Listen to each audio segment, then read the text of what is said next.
Good morning, friends, on this day 36 of Eastertide. And this morning, Trevor Hudson refers us to 1 Corinthians chapter 2, verses 4 and 5. My message and my preaching were not with wise and persuasive words, but with a demonstration of the Spirit's power, so that your faith might not rest on human wisdom, but on God's power. Day 36 of Eastertide and day 52 of our national lockdown. We continue with our reflection on the pauses for Pentecost during this time. Trevor Hudson reminds us that most of us limp in one way or another.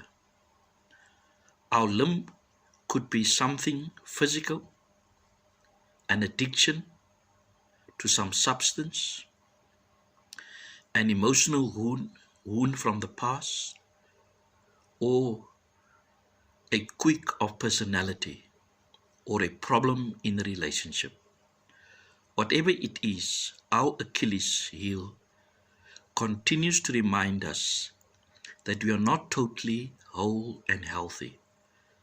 But while it may cause us distress and despair, the good news is that our point of weakness is where God's Spirit wants to empower us and to make us stronger. Paul affirms this truth. He knows that God is a God of power. Twice in today's verse, he refers to the power of God and God's Spirit.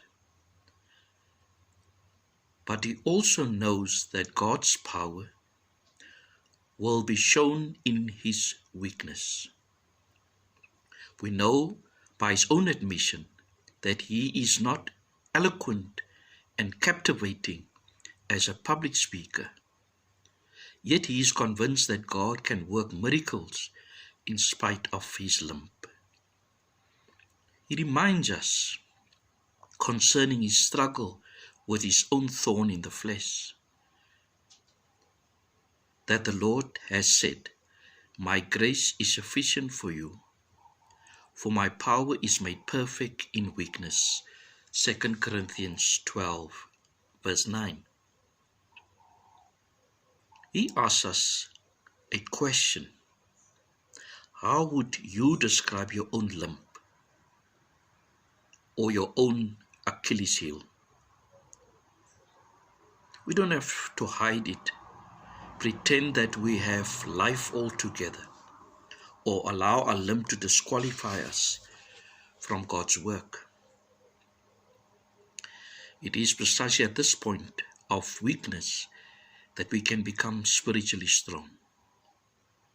The crucial thing is to acknowledge our limp, share our struggles with our sisters and brothers in the faith, and trust God's grace to help us to do what we cannot do on our own strength.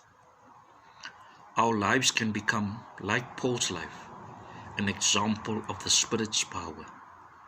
After all, this is what it means to live as Easter people, empowered by the Holy Spirit. Maybe you would like to share your Achilles heel with the Lord and with one other person you trust. Ask God to help you anticipate the power of the Spirit where you limp. May you be blessed.